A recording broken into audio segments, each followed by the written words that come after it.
हम लोग ये डिस्कस कर रहे हैं हाइड्राइड ऑफ मेटल्स। मेटल के हाइड्राइड आयोनिक होते हैं। मेटल के हाइड्राइड आयनिक में एक हाइड्राइड होता है कॉम्प्लेक्स मेटल हाइड्राइड, जिसका मैंने एग्जाम्पल दिया था आपको, lithium aluminium hydride. Lithium aluminium hydride क्या प्रोड्यूस करता है? ये H नेगेटिव यानी हाइड्राइड आयन प्रोड्यूस करता है। जब ये H नेगेटिव आयन प्रोड्यूस करेगा तो इसका स्ट्रक्चर क्या होता है? इसका स्ट्रक्चर होता है लिथियम, इस लिथियम पर एक पॉजिटिव चार्ज, और इसके साथ कनेक्टेड क्या होता है? इसके साथ जो कनेक्टेड होगा AlH4,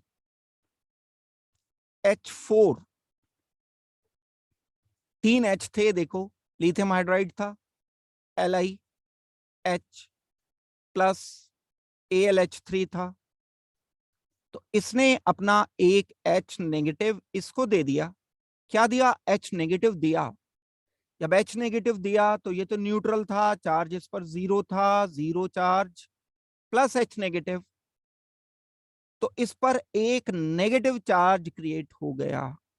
AlH3 न्यूट्रल था, लिथियम ने अपना H नेगेटिव इसको दिया, इसको देने पर AlH4 नेगेटिव आ गया।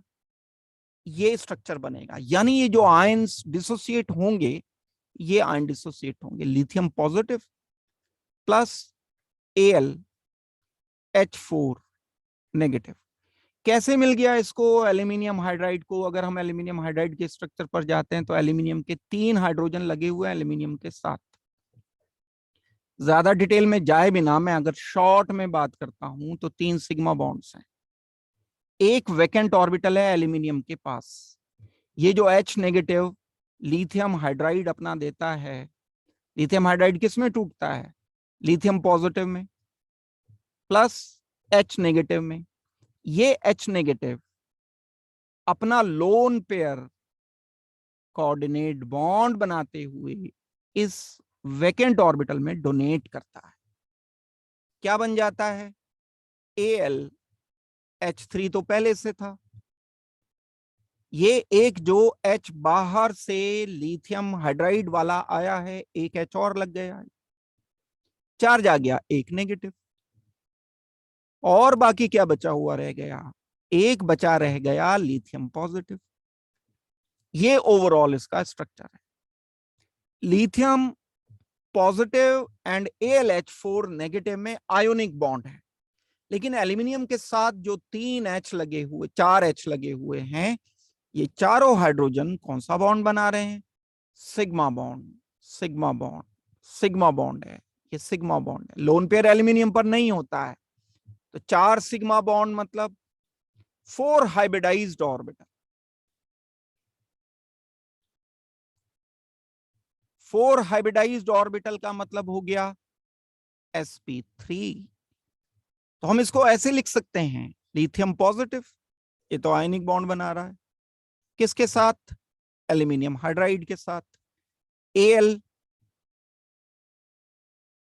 H, sp3 है तो टेट्राहेड्रल होगा, H H, और जो चौथा H है वो कहां से आया है? वो लिथियम के पास से आया है। ये एल्यूमिनियम sp3 हाइब्रिडाइज है। बहुत क्वेश्चन आता है ये कंपटीशन का, बिल्कुल पैट क्वेश्चन है। हाइब्रिडाइजेशन एल्यूमिनियम का होगा sp3, तो LiAlH4 का मैंने स्ट्रक्चर बताया। ये वाला जो पोर्शन मैंने लिखा है, ये कोई बोर्ड में आने वाला रेयर चांस है, आने को आ भी सकता है, क्योंकि आयोनिक हाइड्राइड तो आपके सिलेबस के है ही पार्ट, कॉम्प्लेक्स मेटल हाइड्राइड, लेकिन कंपटीशन के लिए ये बड़ा एक इंपॉर्टेंट पार्ट है। आप इसको अच्छी तरह से ध्यान करके करना। तो हमने क्या क्या डिस्कस किया अभी तक? हमने डिस्कस किया metal hydride, ionic hydride, covalent hydride, और एक और भी हाइड्राइड होते हैं जो कॉम्प्लेक्स मेटल हाइड्राइड होते हैं, वो हमने डिस्कस कर लिया। वन बाय वन करके अगर मैं जस्ट इनके नाम आपको लिख करके बताऊं, हम क्या डिस्कशन करते आ रहे हैं? टाइप्स ऑफ हाइड्राइड, या आप ऐसे बोल दो कि हाइड्रोजन के वो कंपाउंड जो किसी और मेटल के साथ कनेक्टेड हैं। कौन कौन से होते हैं? Metal hydride.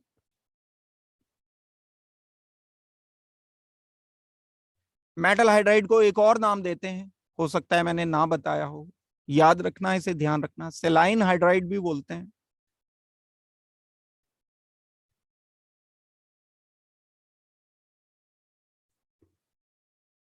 क्योंकि मेटल इसमें कैटायनिक फॉर्म में एग्जिस्ट करता है, इसलिए।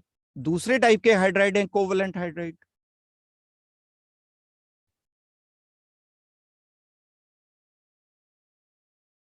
ये हाइड्राइड को एक और नाम दिया जाता है molecular hydride.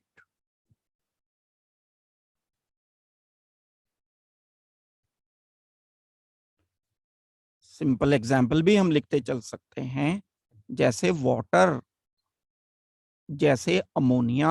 Molecule individual molecule होता है अमोनिया, वाटर अकेला मॉलिक्यूल होता है। इसके अलावा HCl, ये मॉलिक्यूलर हाइड्राइड है जिसमें पॉजिटिव होता है। जो मेटल हाइड्राइड है इसके एग्जाम्पल क्या हो गए? LiH, AlH3, CaH2।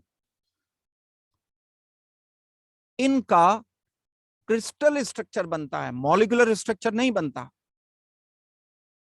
Molecular structure अलग चीज, मॉलिक्यूल क्या है? मॉलिक्यूल तो एक बॉन्ड बनाकर इंडिविजुअल एंटिटी रहती है। अब ये एक अकेला मॉलिक्यूल हो गया, जैसे वाटर है, वाटर एक अकेला मॉलिक्यूल है। इसका एग्जिस्टेंस H2O की तरह से हो सकता है। LiH जो होगा, अगर मैं बोल रहा हूं कि ये क्रिस्टल स्ट्रक्चर है, तो ये Li पॉजिटिव, H नेगेटिव, अकेला एग्जिस्ट नहीं करेगा एक मॉलिक्यूल। इसके साथ फिर लिथियम लगा होगा, फिर इसके साथ H लगा होगा, फिर इसके साथ लिथियम के साथ H नेगेटिव लगा होगा, लिथियम पॉजिटिव होगा, लिथियम सराउंडेड होगा H नेगेटिव से, H नेगेटिव सराउंडेड होगा लिथियम पॉजिटिव से। तो ये एक नेटवर्किंग स्ट्रक्चर बन जाता है जिसे हम क्रिस्टल स्ट्रक्चर बोलते हैं। तो जो मेटल हाइड्राइड होते हैं वो क्रिस्टलाइन होते हैं, हमेशा हमेशा सॉलिड होंगे। ये कभी गैस नहीं होंगे, ये कभी लिक्विड नहीं होंगे। कोवलेंट हाइड्राइड जो हैं ये कुछ भी हो सकते हैं, ये लिक्विड भी हो सकते हैं, ये गैसियस भी हो सकते हैं, जैसे अमोनिया गैसियस होता है, वाटर लिक्विड है। ये सॉलिड भी हो सकता है, कोई बड़ा मॉलिक्यूल है अगर तो इट में ऑल्सो भी सॉलिड। डिफरेंस अगर कभी आपसे पूछेगा कोई, तो ये तीन डिफरेंस, दो तीन डिफरेंस तो हो ही गए। कोवलेंट बॉन्ड होता है, आयनिक बॉन्ड होता है, एक क्रिस्टलाइन होता है, एक मॉलिक्यूलर होता है।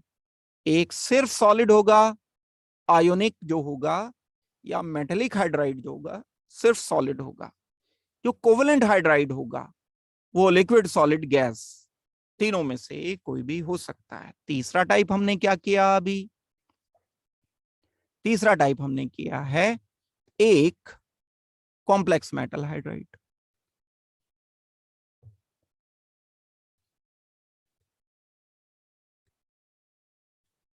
ये एक तरीके से इन्हीं की मॉडिफाइड फॉर्म्स है, मेटल हाइड्राइड की ही मॉडिफाइड फॉर्म है। मेटल हाइड्राइड क्या है हमारे पास? Lithium hydride LiH। एक और मेटल हाइड्राइड मैंने लिया AlH3। इन दोनों को क्लब कर दिया, कंबाइन कर दिया, LiAlH4 बन गया। लिथियम एल्यूमिनियम हाइड्राइड को कॉम्प्लेक्स मेटल हाइड्राइड बोलेंगे। इसकी प्रॉपर्टी काफी हद तक मेटल हाइड्राइड से मिलती जुलती होती है। तीन टाइप के हो गए हमारे पास। एक और होते हैं, एक हाइड्राइड होते हैं नॉन स्टोइकियोमेट्रिक हाइड्राइड्स। नॉन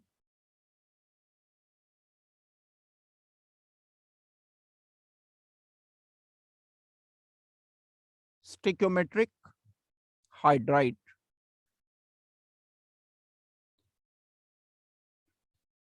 होते तो ये मेटल हाइड्राइड हैं। अब मेटल हाइड्राइड से नाम जाएगा यहां पर ऊपर, लेकिन इनका नेचर बिल्कुल अलग होता है। कैसे अलग होता है वो मैं भी आपको बताने वाला हूं। नॉन स्टिक्योमेट्रिक हाइड्राइड और metal hydride.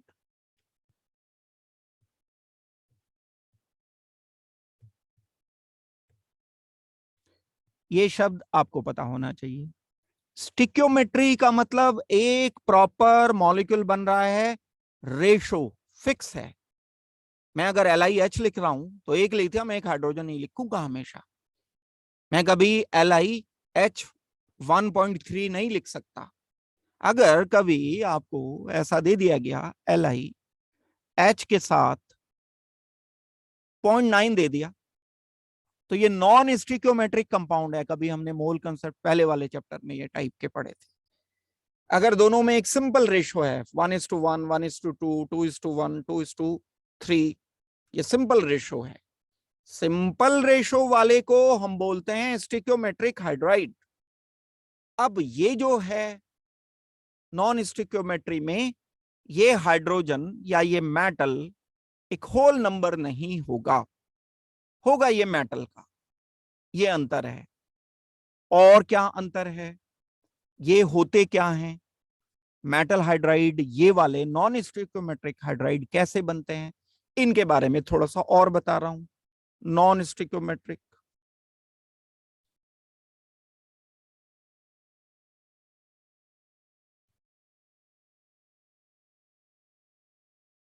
Non stoichiometric hydrides जो होते हैं, हमने कोई मेटल ले लिया, सिंपल मेटल है, जैसे आयरन है। आयरन मेटल का मैं स्ट्रक्चर लिख रहा हूं, एटम है तो स्फेरिकल ही होगा ना। अब मैं बहुत सारी बॉल्स अगर रख लेता हूं एक साथ तो बीच में कुछ जगह खाली बचती है। 100% जगह ऑक्युपाई नहीं करते एटम, ये वाली जगह कुछ खाली बची, ये जगह कुछ खाली बची। भाई आप अगर बॉल्स की लेयर लगाओगे तो बीच में कुछ जगह खाली बच जाती है। इन जगहों को बोलते हैं हम वॉइड या इंटरस्टिशियल साइट्स।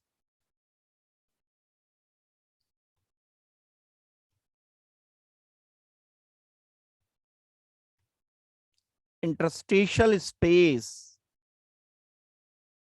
हाइड्रोजन एटम बहुत छोटा होता है। इन स्पेस में से कुछ स्पेस में मतलब हर एक में नहीं, ऐसा नहीं है कि जितने भी स्पेस हैं सब में हम हाइड्रोजन फीड करा देंगे।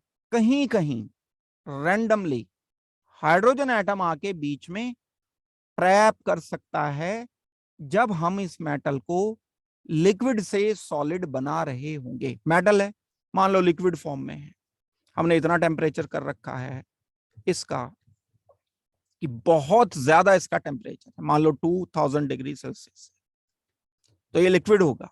अब मैं इसमें हाइड्रोजन बबल्ड फॉर्म में रखता हूं और साथ के साथ इसको कूल कर देता हूं, तो क्या होगा, हाइड्रोजन बीच में ट्रैप रह जाएगी।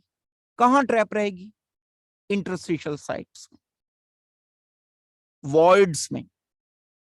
अब रेशो तो फिक्स नहीं आएगा, जितनी ज्यादा हाइड्रोजन आप यहां सप्लाई कर रहे होंगे ये हाइड्रोजन उतना होगा, जितनी कम कर रहे होंगे ये उतना ही कम होगा। तो नॉन स्टिक्योमेट्रिक हाइड्राइड का मतलब मेटल एंड हाइड्रोजन में एक फिक्स रेशो नहीं होता है, फ्रैक्शनल भी हो सकता है। जबकि स्टिक्योमेट्रिक हाइड्राइड का मतलब क्या है, स्टिक्योमेट्रिक हाइड्राइड का मतलब है कि वो जो मेटल हाइड्राइड होते हैं, जैसे AlH3 अगर मैं लिखूंगा तो एक एल्यूमिनियम एंड 3 हाइड्रोजन ही लिखूंगा हमेशा। कौन बनाते हैं non stoichiometric hydrides, d block metals.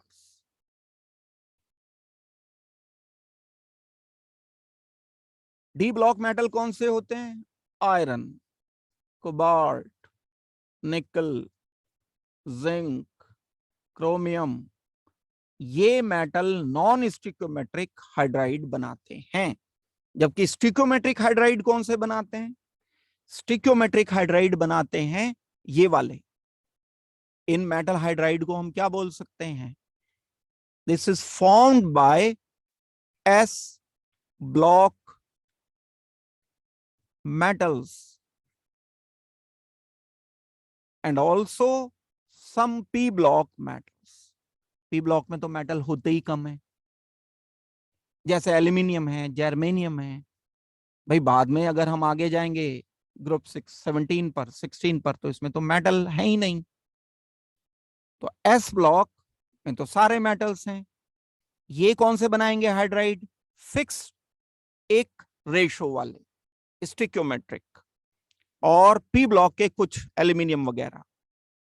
लेकिन जो डी ब्लॉक के मेंबर्स हैं वो बनाएंगे नॉन स्टिक्योमेट्रिक हाइड्राइड्स। ये बात आपको ध्यान रखनी है, ये एक इंपॉर्टेंट पार्ट है और आपको इसे अच्छी तरह से करना है, क्योंकि कंपैरिजन वगैरह ये इसमें बहुत पूछा जाता है। एक कैटेगराइजेशन तो ये था, एक और बेसिस है। कैटेगराइजेशन का एक बेसिस अलग है। कैटेगराइजेशन का एक बेसिस क्या है? इलेक्ट्रॉन ज्यादा हैं, कम हैं, हम मॉलिक्यूलर हाइड्राइड को फर्दर कैटेगराइज कर सकते हैं। तो एक लाइन और मैं ये लिखा रहा हूं, मॉलिक्यूलर हाइड्राइड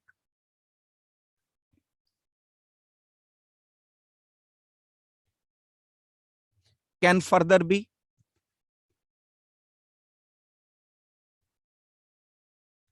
कैटेगराइज या डिवाइडेड इनटू मॉलिक्यूलर हाइड्राइड जो नॉन मेटल के साथ हैं या जिनमें कोवलेंट बॉन्ड है, वो फर्दर 3 टाइप में कैटेगराइज किए जाते हैं मॉलिक्यूलर हाइड्राइड। एक इलेक्ट्रॉन प्रेसाइज,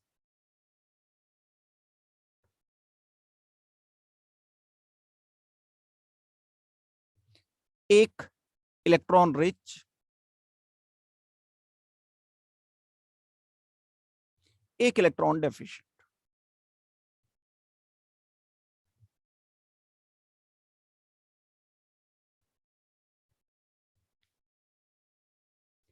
ये जो मेरे पास 3 हाइड्राइड हैं, ये तीनों के तीनों मॉलिक्यूलर हाइड्राइड। इलेक्ट्रॉन प्रेसाइज का मतलब क्या है? जितने हाइड्रोजन होने चाहिए, जितने इलेक्ट्रॉन होने चाहिए, उतने ही हाइड्रोजन हैं, उतने ही इलेक्ट्रॉन हैं, बस। मैं इसकी डेफिनेशन ना बताकर एग्जाम्पल को स्ट्रेस दे रहा हूं, क्योंकि एग्जाम्पल जैसे मिथेन CH4, कार्बन के पास 4 इलेक्ट्रॉन है, 4 हाइड्रोजन आ गए, ठीक है। जैसे C2H6, ये इलेक्ट्रॉन प्रेसाइज है, जितने इलेक्ट्रॉन होने चाहिए उतने इसके पास हैं, इलेक्ट्रॉन प्रेसाइज।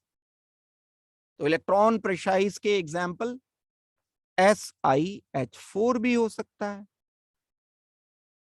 इलेक्ट्रॉन प्रेसाइज का एग्जाम्पल PbH4 हो सकता है। सब alkane 100% alkanes, all alkanes, alkene नहीं। एल्कीन में तो और हाइड्रोजन आ सकते थे, लेकिन हमने कार्बन कार्बन में डबल बॉन्ड बना दिया।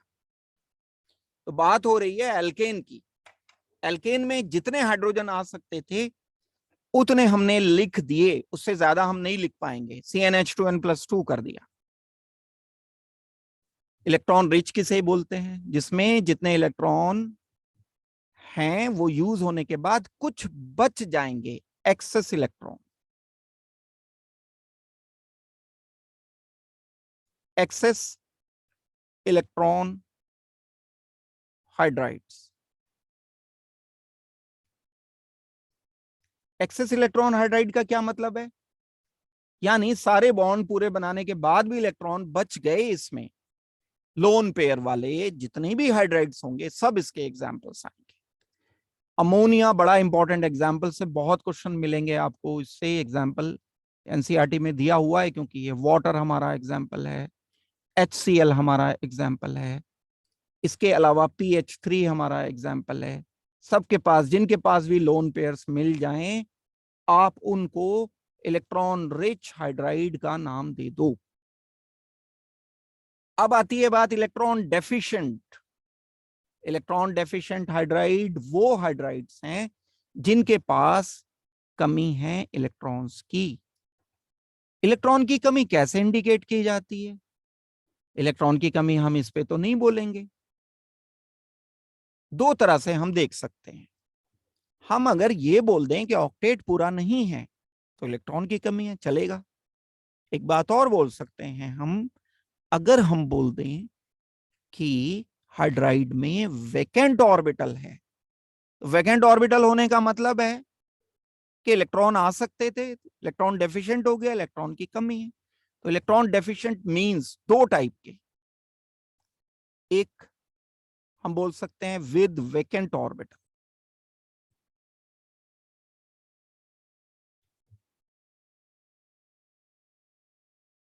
और दूसरा हम बोल सकते हैं वैलेंसी के अकॉर्डिंग जितने हाइड्रोजन आने चाहिए थे उससे कम हाइड्रोजन अवेलेबल हैं। हम क्या बोल सकते हैं? लेस नंबर ऑफ या less electrons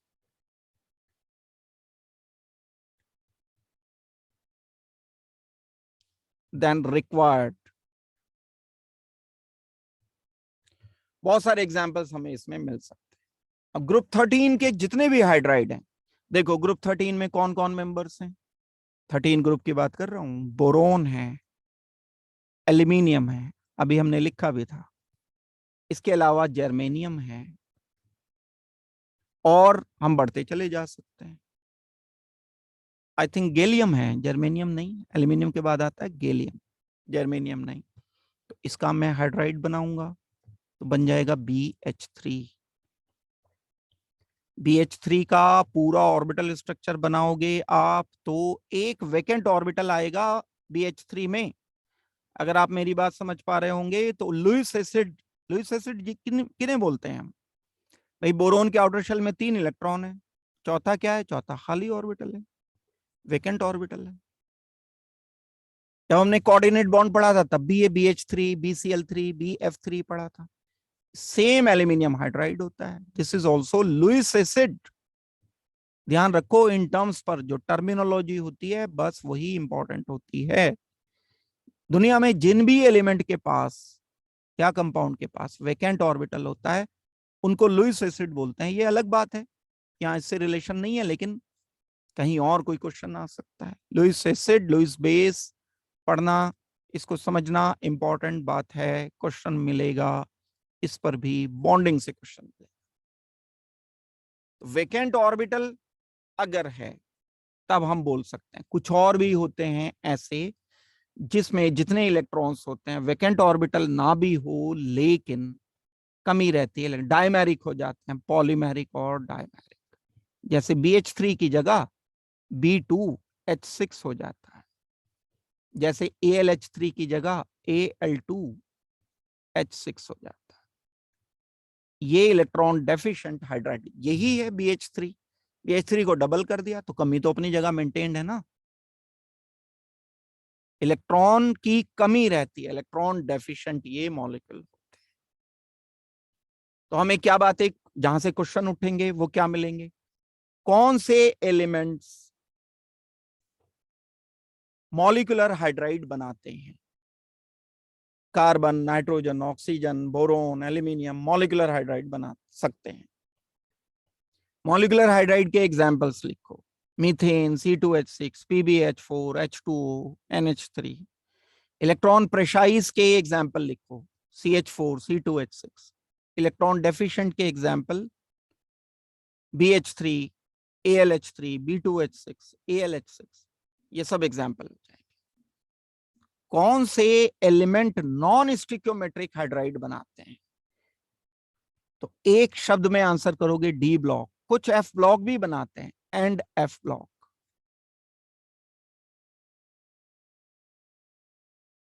D block and F block element non stoichiometric hydride बनाते हैं। इनको हम मेटेलिक हाइड्राइड भी कह सकते हैं। ये सब के सब मेटल ही होते हैं एक तरीके से, बहुत स्ट्रॉन्ग कंडक्टर होते हैं इलेक्ट्रिसिटी के।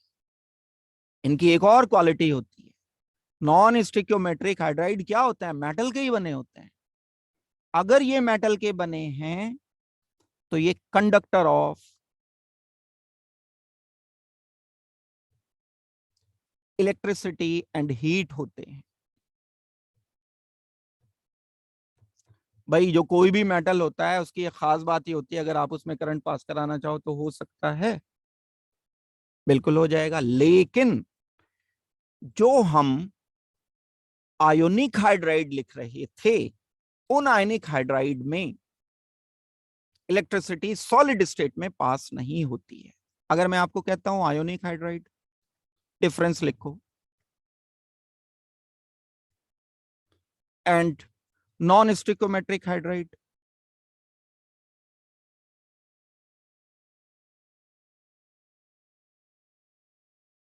आयनिक हाइड्राइड का example LiH, s block element. पहला शॉर्ट में बता रहा हूं एग्जांपल, और भी लिखोगे आप जो पीछे बताएं।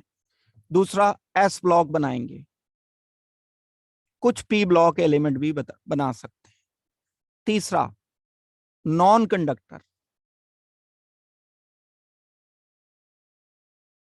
ऑफ इलेक्ट्रिसिटी,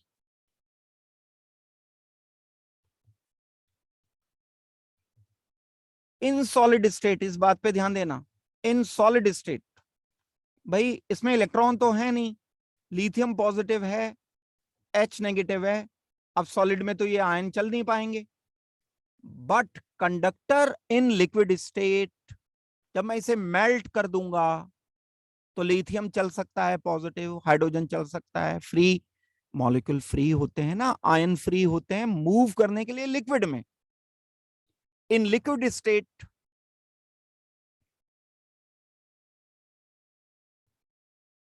कंडक्टर हैं। रीजन पूछा जा सकता है, सेशन रीजन पे क्वेश्चन आ सकता है।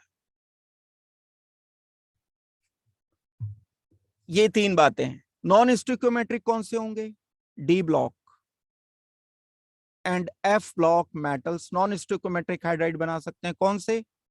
आयरन का एग्जांपल है, कोबाल्ट के हाइड्रोजन से कंपाउंड, निकल से, क्रोमियम से, यूरेनियम से, एफ ब्लॉक यूरेनियम। इसके अलावा ये एग्जांपल हो गए, ये ब्लॉक हो गए। ऑलवेज कंडक्टर, लिक्विड हो सॉलिड हो, ऑलवेज कंडक्टर ऑफ इलेक्ट्रिसिटी।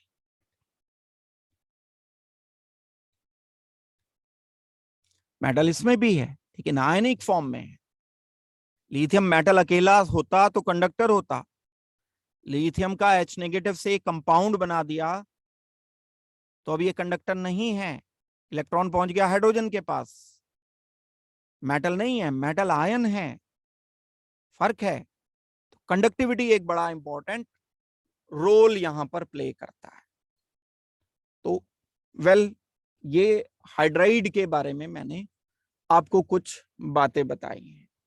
अब जैसे हाइड्राइड होते हैं, कुछ चीजें आपके जो एनसीईआरटी में गिवन है, मॉलिक्यूलर हाइड्राइड के बारे में दिया हुआ है एक थोड़ा सा डिटेल, वो थोड़ा सा मैं अगर आपको डिस्कस कर दूं।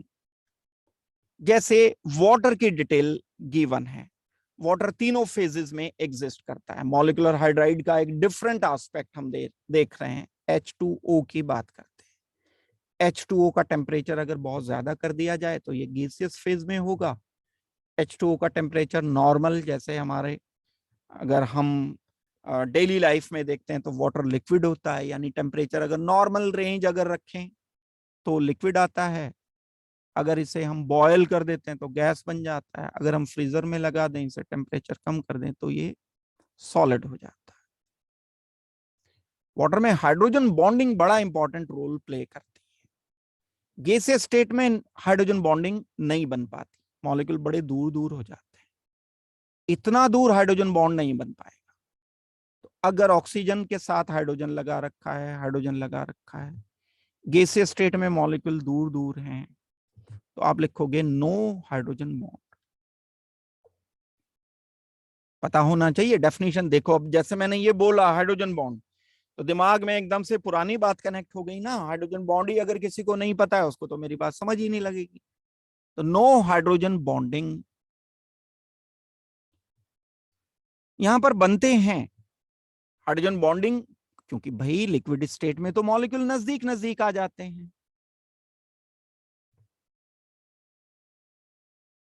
मॉलिक्यूल नजदीक आ गए तो हाइड्रोजन बॉन्डिंग हो गई। क्यों लिक्विड स्टेट में हाइड्रोजन बॉन्ड बनते हैं? Because molecule are closer. Gas state में क्यों हाइड्रोजन बॉन्ड नहीं बन पाते?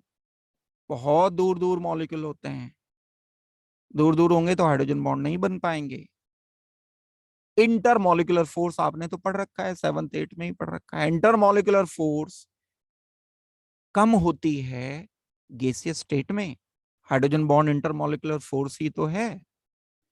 तो वाटर मॉलिक्यूल्स जो हम लिखते हैं, एक दूसरा, हाइड्रोजन बॉन्ड बन जाएगा, लेकिन इनका नंबर, गिनती कम होगी। हाइड्रोजन बॉन्डिंग बनती है लेकिन वाटर मॉलिक्यूल में बनी, वाटर तो घूमता फिर रहा है लिक्विड में, एक जगह थोड़ी रुकता है। तो बन गया, फिर टूट गया, फिर दूसरे से बना लिया, फिर टूट गया। हाइड्रोजन बॉन्ड बनते रहते हैं, टूटते रहते हैं। सॉलिड स्टेट पर आते हैं। सॉलिड स्टेट का मतलब मॉलिक्यूल तो एक जगह रुक गया। अब सॉलिड स्टेट में मोबिलिटी थोड़ी ही होती है मॉलिक्यूल्स की। ये मॉलिक्यूल्स जो हमने बनाए हैं अब एक जगह रुके हुए हैं। अब रुका हुआ है तो मैक्सिमम पॉसिबिलिटी है हाइड्रोजन बॉन्ड की। 4 हाइड्रोजन बॉन्ड ये बनाएगा और ये टूटेंगे नहीं। जब एक जगह रुका हुआ है तो टूटने की क्या जरूरत है? गैस स्टेट में no hydrogen bonding, liquid state में हाइड्रोजन बॉन्डिंग।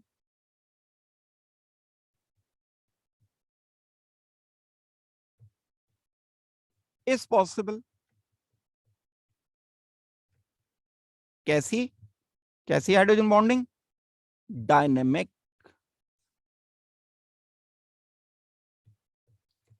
टर्म देखो, डायनेमिक मतलब चेंज हो रही है, बन रही है, टूट रही है, बन रही है, टूट रही है, डायनेमिक। और यहां हाइड्रोजन बॉन्डिंग फिक्स होगी, स्टैटिक। चलो वर्ड अगर नहीं भी रखते आप, या स्टैटिक लिख लो, स्टैटिक हाइड्रोजन बॉन्डिंग। मैक्सिमम रहेगा ये हाइड्रोजन बॉन्डिंग होनी चाहिए मैक्सिमम।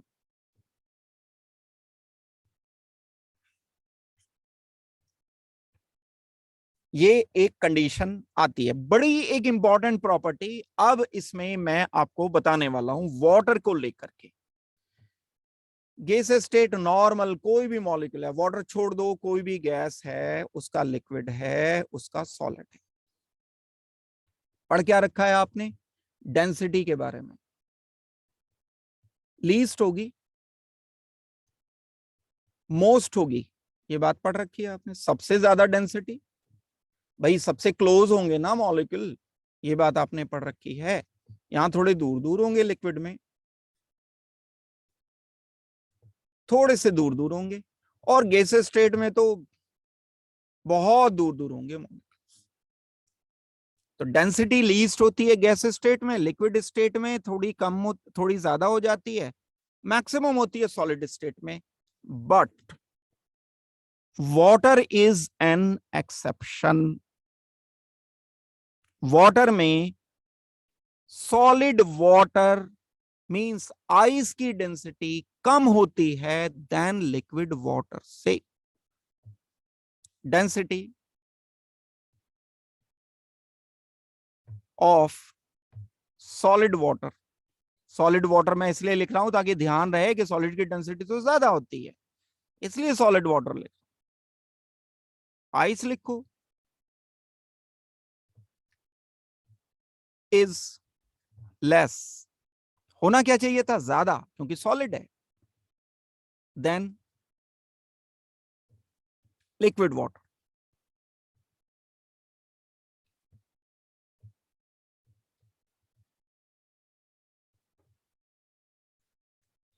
तो density of solid water is less than liquid water. ऐसा क्यों है भाई? वाटर मॉलिक्यूल तो नजदीक नजदीक होने चाहिए थे सबसे ज्यादा सॉलिड में, लेकिन क्योंकि सॉलिड स्टेट में सबसे ज्यादा हाइड्रोजन बॉन्डिंग होती है, तो सबसे ज्यादा हाइड्रोजन बॉन्डिंग हो जाने से मॉलिक्यूल थोड़ा दूर दूर हो जाते हैं, वॉल्यूम बढ़ जाता है। जैसे अगर मैं ऑक्सीजन लिखता हूं, सॉलिड स्टेट लिख रहा हूं मैं, सॉलिड H2O, हाइड्रोजन लिख दिया, इधर हाइड्रोजन लिख दिया, लोन पेयर होते हैं ये लोन पेयर हाइड्रोजन बॉन्ड बनाएंगे, ये हाइड्रोजन बॉन्ड बनाएंगे, ये हाइड्रोजन बॉन्ड बनाएगा, एक वाटर मॉलिक्यूल 4 हाइड्रोजन बॉन्ड बना सकता है। और ये स्पेस काफी ज्यादा हो जाता है बीच में, लार्ज स्पेस मैं लिख सकता हूं यहां, ये जो स्पेस बना, लार्ज स्पेस बना। लिक्विड में एक वाटर मॉलिक्यूल इतने ज्यादा हाइड्रोजन बॉन्ड नहीं बना पाता, 4 नहीं बना पाता। लिक्विड H2O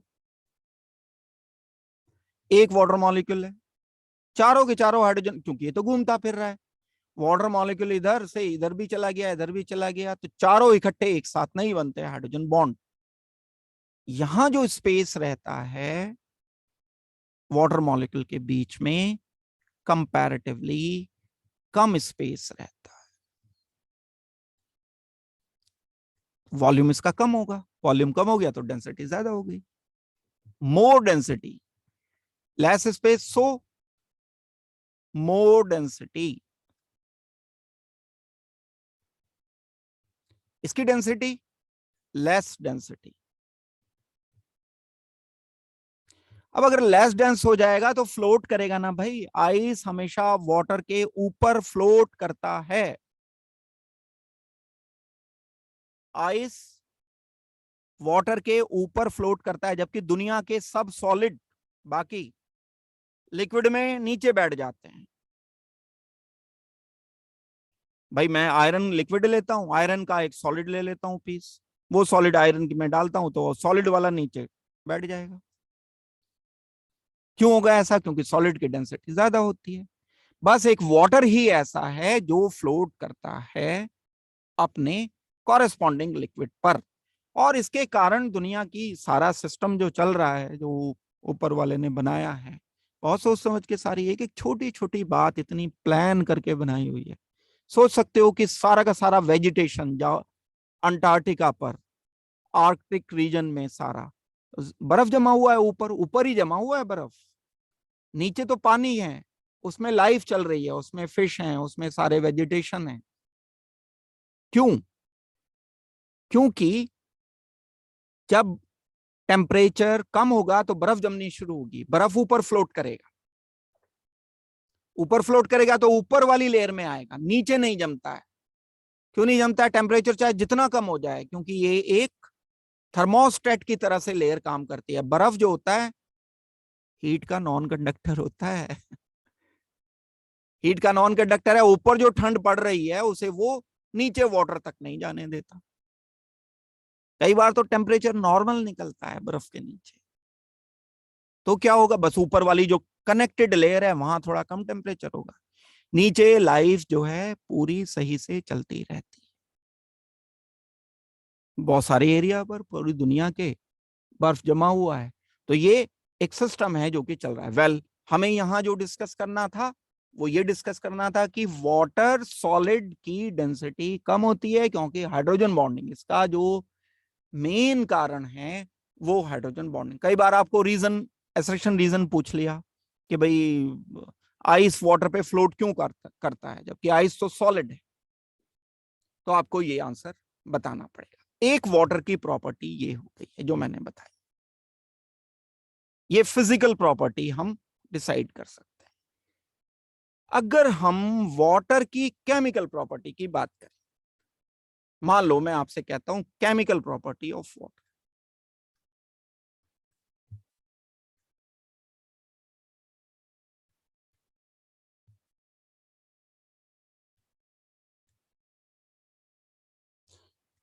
वाटर की केमिकल प्रॉपर्टी अगर की जाए तो एक शब्द होता है एम्फोटेरिक।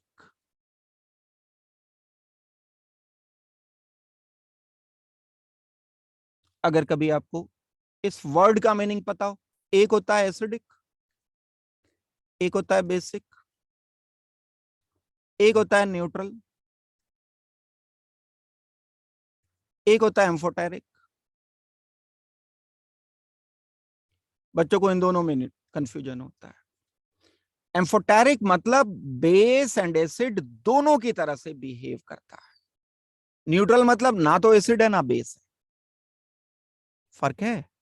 कभी कभी चला देते हैं इस टर्म को कि वाटर न्यूट्रल है, लेकिन सही शब्द जो इस्तेमाल करना है वो ये है कि वाटर एम्फोटेरिक है, मतलब water is acid as well as base.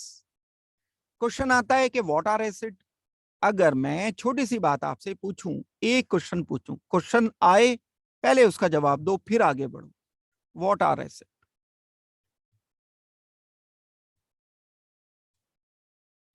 दूसरा क्वेश्चन दिमाग में आया, व्हाट आर बेस?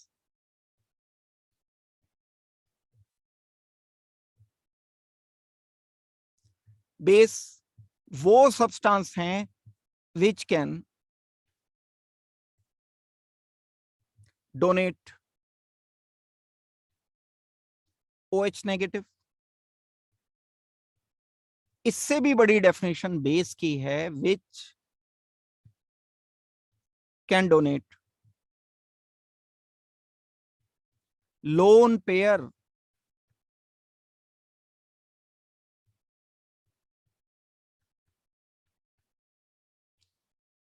जिनके पास लोन पेयर डोनेट करने के लिए होता है उन्हें आप बिल्कुल बेस कह सकते, बिना हिचक से कहना, बिना घबराए हुए।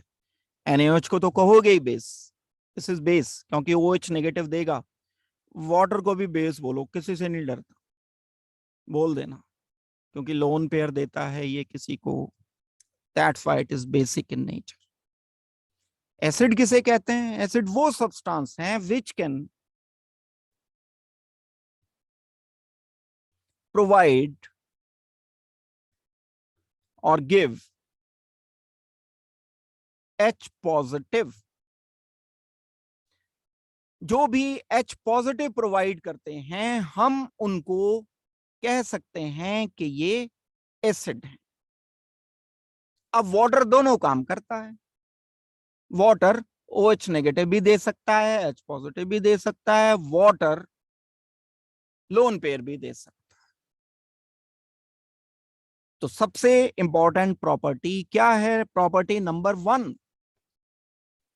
वाटर के लिए क्या खास बात है? Water is amphoteric in nature, means it is acidic as well as base. It is acidic as well as basic. कैसे एसिडिक है? अपना H पॉजिटिव देकर। देखो acidic nature of water,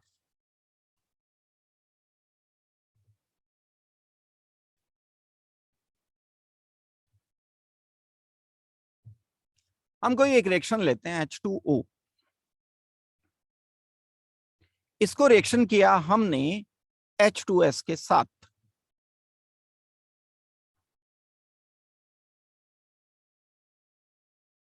sorry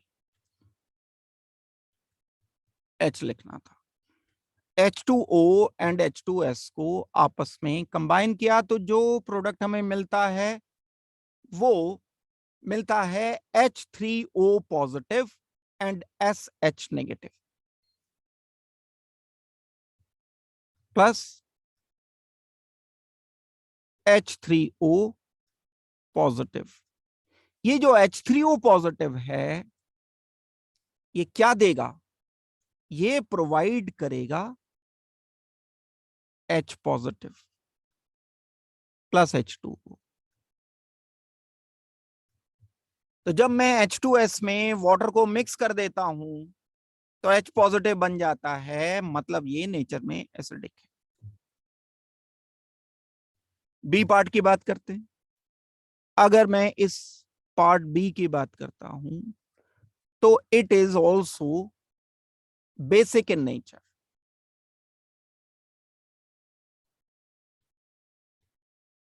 basic nature of water. Ammonia में जब हम water को mix करते हैं NH3 H2O लिया, तो सोल्यूशन एल्कलाइन हो जाता है, OH नेगेटिव बन जाता है, प्लस यहां NH4 पॉजिटिव बन जाएगा। OH नेगेटिव ये किसने दिया? वाटर ने दिया।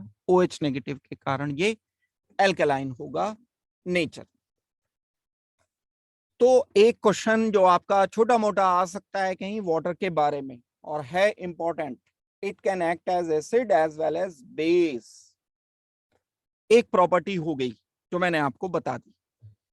दूसरी प्रॉपर्टी पर आते हैं, प्रॉपर्टी नंबर 2 देखते हैं।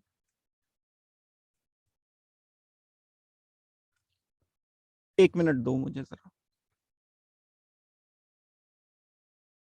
वाटर का भी हमने स्ट्रक्चर किया, स्ट्रक्चर करने के बाद हम इसकी प्रॉपर्टीज कर रहे हैं। प्रॉपर्टीज में भी केमिकल प्रॉपर्टीज पर आ गए हैं। केमिकल प्रॉपर्टीज में हमने एम्फोटेरिक नेचर इसका डिस्कस किया है, मतलब water acid as well as base दोनों की तरह से बिहेव कर सकता है। वाटर बहुत सारे रिएक्शन ऐसे शो कर सकता है जिसमें वाटर रिडॉक्स रिएक्शन शो कर रहा हो। देखो, एसिड बेस अलग बात है, इलेक्ट्रॉन एक्सचेंज होना अलग बात है। तो अब ये फर्दर मैं काम की बात बता रहा हूं। रिडॉक्स रिएक्शन,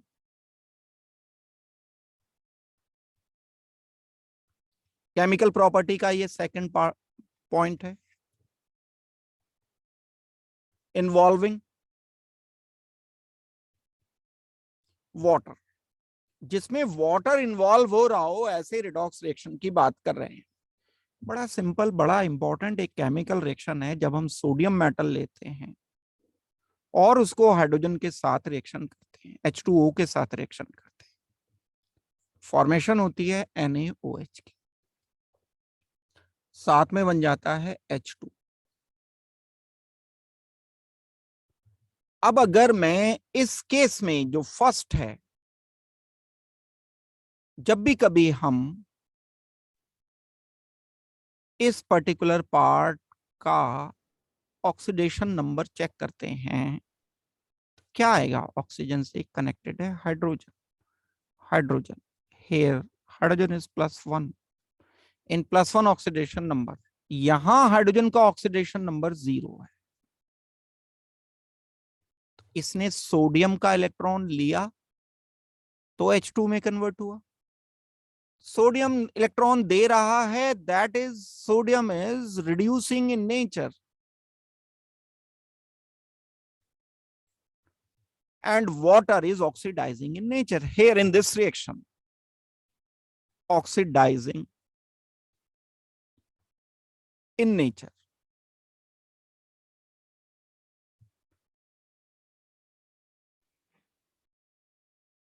समझ आ गई है ये बात? दूसरा, अगर हम हाइड्रोजन को H नेगेटिव में कन्वर्ट करना चाहें तो कई बार ये H नेगेटिव में भी कन्वर्ट हो सकता है। बहुत सारे रिएक्शन ऐसे भी होते हैं जिसमें ये H नेगेटिव बना देता है। तो एटलीस्ट एक ये रिएक्शन तो हमने कर ही लिया जिसमें हाइड्रोजन ऑक्सीडाइजिंग एजेंट की तरह से वर्क कर रहा है। क्यों इलेक्ट्रॉन दिया सोडियम ने? Because sodium is highly electropositive.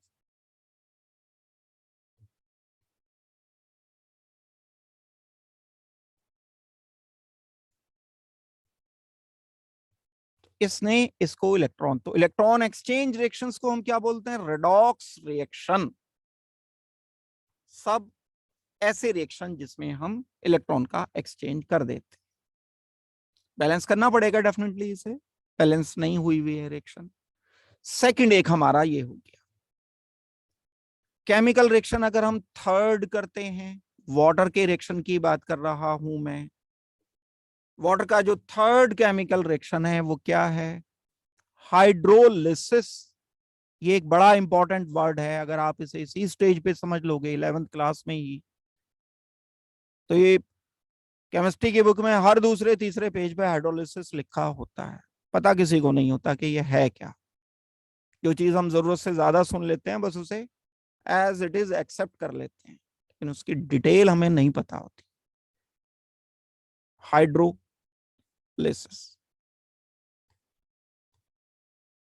दो चीजों से मिलकर बना है, दो शब्दों से मिलकर बना है। हाइड्रो मतलब water, lysis cleavage.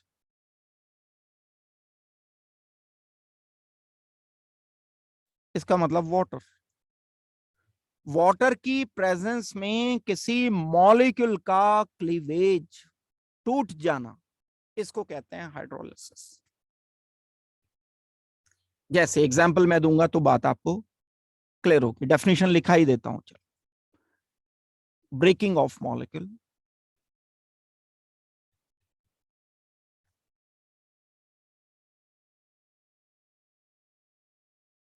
with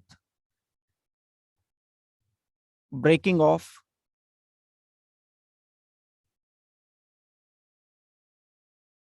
water to give at least two compounds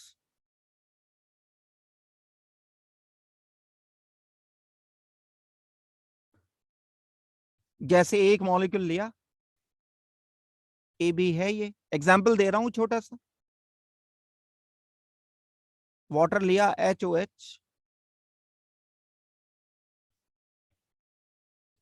water की भी ब्रेकिंग हुई, कंपाउंड की भी ब्रेकिंग हुई, नए कंपाउंड दो बने, ए के साथ H आ गया, बी के साथ OH आ गया।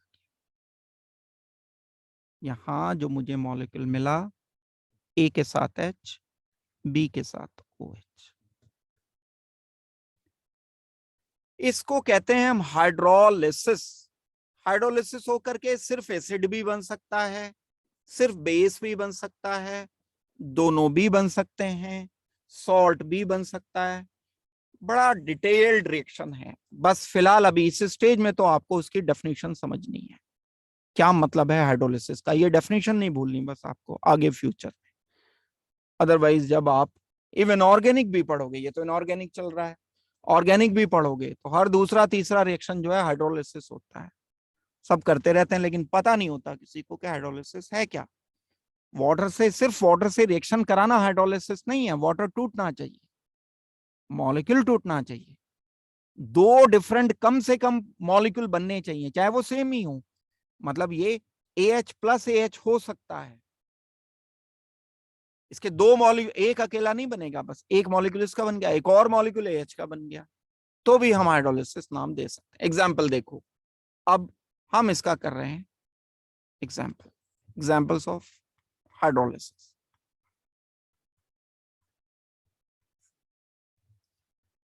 जैसे हम SiCl4 लेते,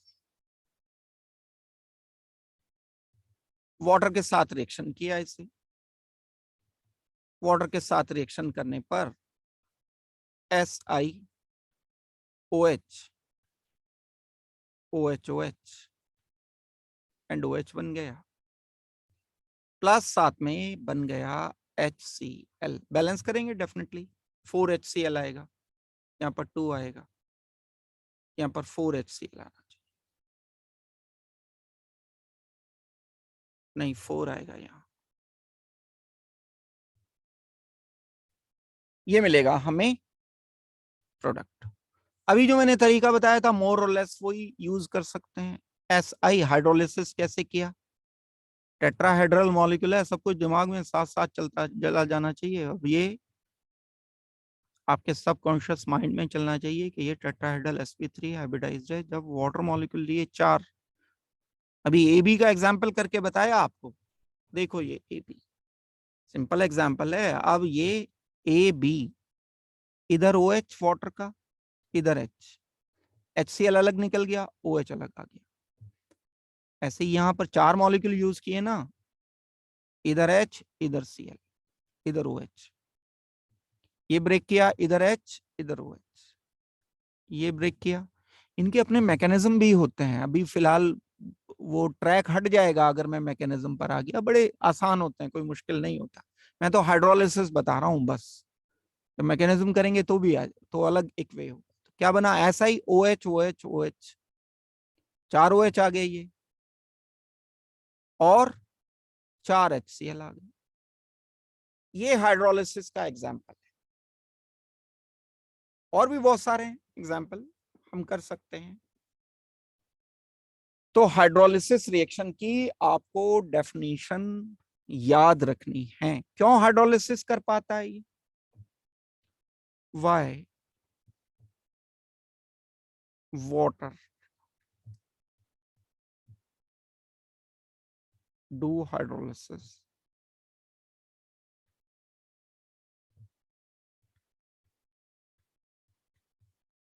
उसका कारण है because it is highly polar.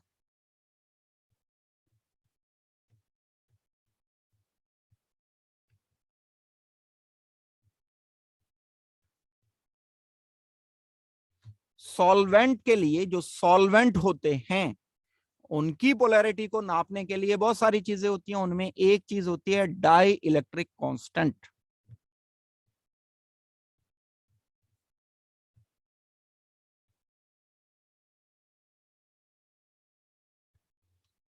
इसका डाई इलेक्ट्रिक कांस्टेंट हाई होता है।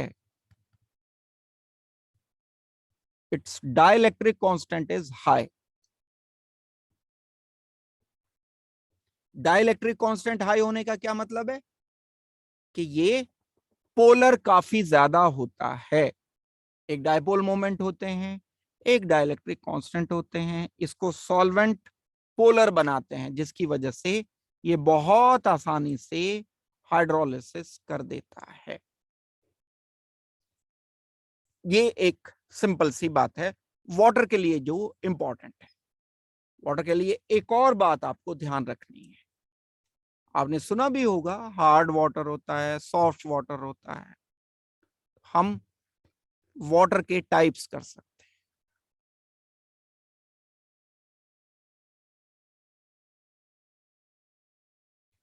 एक तो सिंपल वाटर है ये H2O। एक होता है D2O। इस D2O को कहा जाता है हैवी वाटर।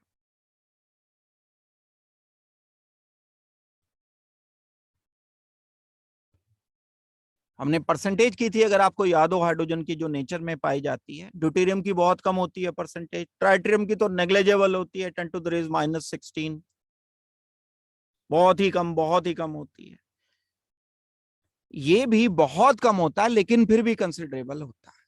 मतलब अगर हम फिल्टर करना चाहें तो D2O को अलग कर सकते हैं। इसे हैवी वाटर क्यों कहते हैं? मास ज्यादा है भाई इसका। अगर मैं ऑक्सीजन, हाइड्रोजन एंड हाइड्रोजन की बात करता हूं, आपको बताया था ऑक्सीजन जो होता है एंड हाइड्रोजन जो होता है, इसका एटॉमिक मास 8 है, इसका 1 है, इसका 1 है। सॉरी, 16 है मास, मैंने एटॉमिक नंबर लिख दिया, sorry for that. Atomic mass 16 है। तो मोलर मास कितना हो जाएगा?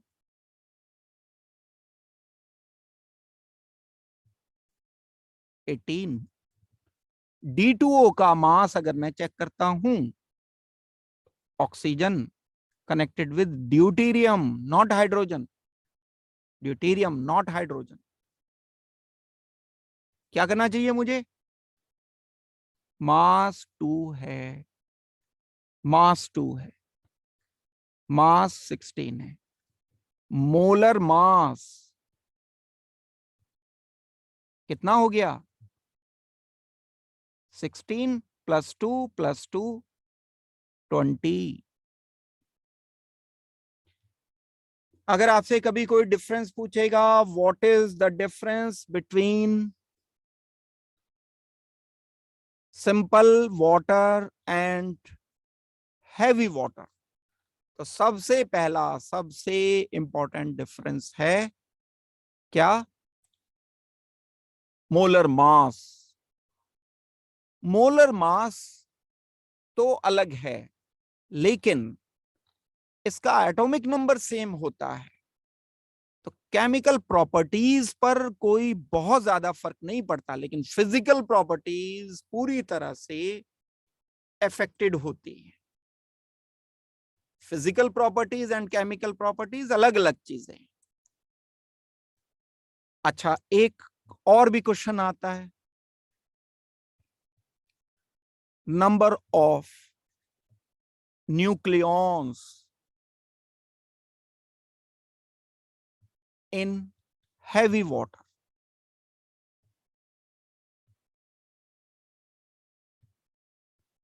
ये न्यूक्लियॉन का क्या मतलब है? न्यूक्लियस में जितने पार्टिकल्स हैं उनका सबमिशन कौन होता है? न्यूक्लियस में प्रोटॉन एंड न्यूट्रॉन का सबमिशन। अब न्यूक्लियॉन बताने हैं मुझे किसमें? हैवी वाटर में, D2O में बताने हैं। क्या करोगे? न्यूट्रॉन प्रोटॉन का सबमिशन कर दोगे। करो न्यूट्रॉन प्रोटॉन का सबमिशन।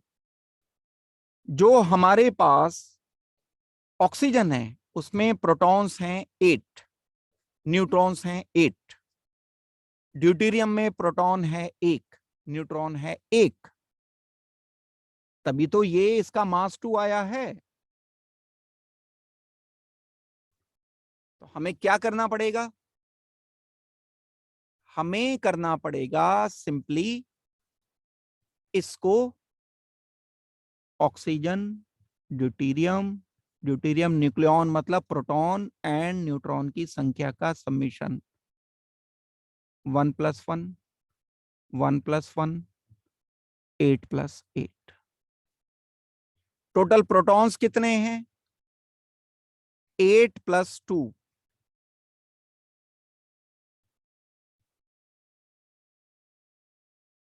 नहीं 16+2, सॉरी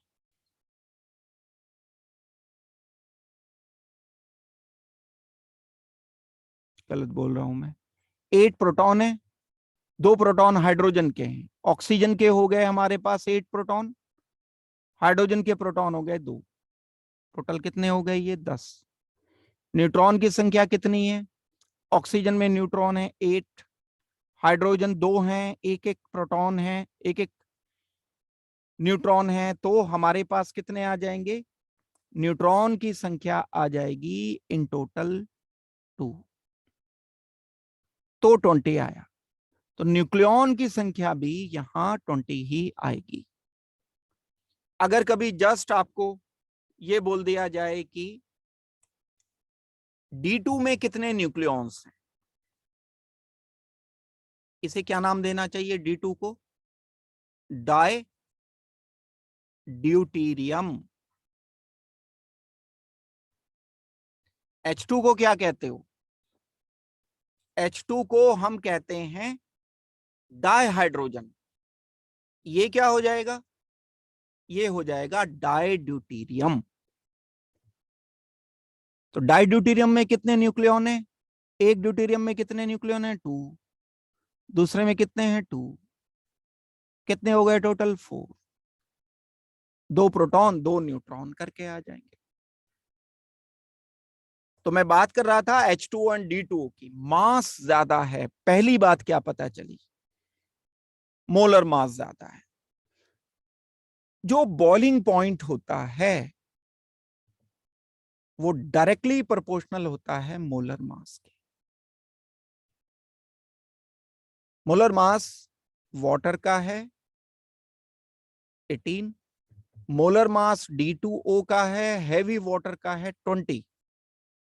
बॉइलिंग पॉइंट वाटर का आप जानते हो 100 डिग्री सेल्सियस, ये है बॉइलिंग पॉइंट। जबकि D2O का जो बॉइलिंग पॉइंट है थोड़ा सा ज्यादा होता है, 101.4 डिग्री सेल्सियस।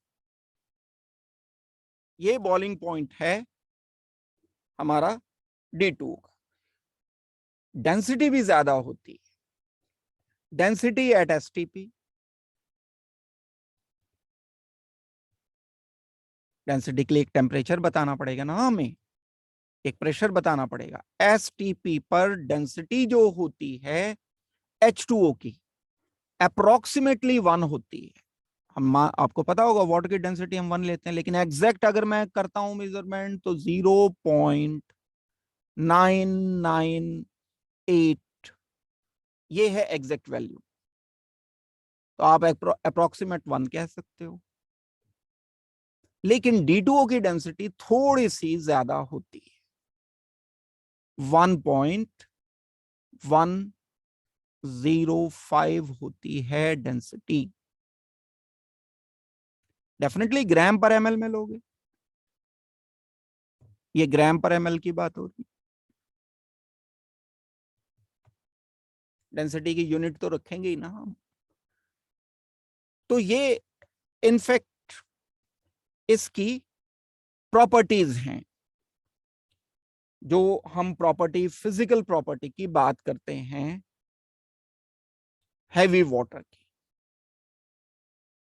टॉक्सिक होता है ये भाई, ये तो लाइफ के लिए जरूरी है।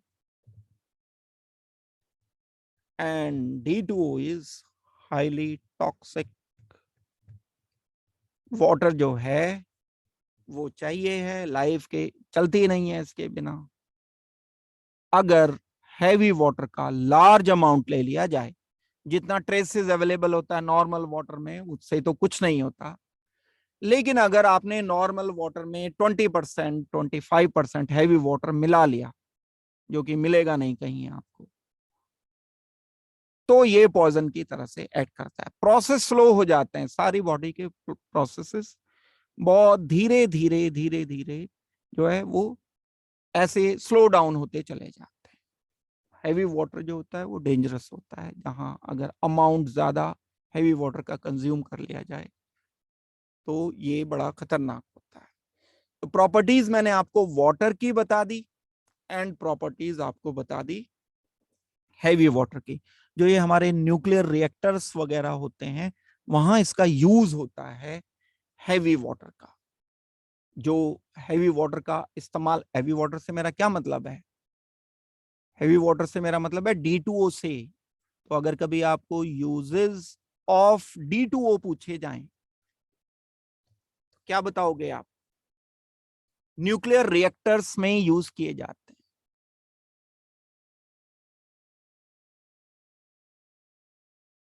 जहां यूरेनियम वगैरह का इस्तेमाल करते हैं हम, जहां पर हम कहीं इलेक्ट्रिसिटी प्रोड्यूस करने के लिए रेडियो एक्टिव मटेरियल का इस्तेमाल करते हैं, वहां D2O का इस्तेमाल किया जाता है। ऑर्गेनिक केमिस्ट्री में यूज किया जाता है इसका। In organic chemistry to prove reaction mechanism.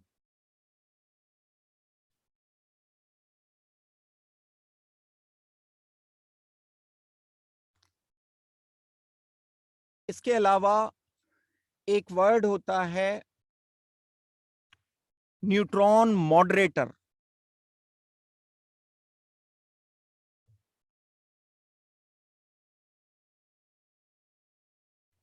Neutron moderator का मतलब ये, हमारे पास कोई बीम है न्यूट्रॉन्स की, जैसे हमने कैथोड रेज वगैरह पढ़ी हैं, बीम है, हम चाहते हैं कि इसको कम कर दें, इसकी इंटेंसिटी कम कर दें, तो हम इसके रास्ते में D2O रख देते हैं। तो D2O क्या करता है, इन न्यूट्रॉन्स को एब्जॉर्ब कर लेता है। Neutron moderator means absorber of neutron. तो इधर इंटेंसिटी कम हो जाती है इनकी, यहां तो बहुत ज्यादा न्यूट्रॉन आ रहे थे, यहाँ कम हो जाते हैं। जैसे हम टैप को घुमा के फ्लो को कम कर देते हैं, टैप बड़ा तेज, ज्यादा खोलोगे बड़ा तेज पानी आएगा, और अगर थोड़ा उसे घुमा दोगे तो कम हो जाएगा। यानी हमने उसे मॉडरेट कर लिया, कम कर लिया। तो न्यूट्रॉन का फ्लो बड़ा तेज आ रहा है, उसको हम थोड़ा कर देते हैं। इसी तरह से मेडिकल साइंस में भी इसका इस्तेमाल है।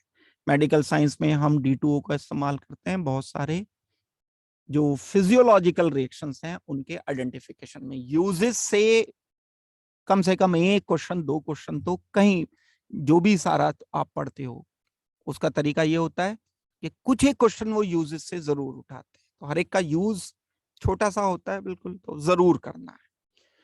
तो चलिए आज की क्लास में हम ये इतना ही पार्ट करेंगे, बाकी इससे आगे का मैं कंटिन्यू करूंगा आपको अगले क्लास में। इसमें किसी को कोई डाउट है तो आप मेरे से बिल्कुल पूछ सकते हैं।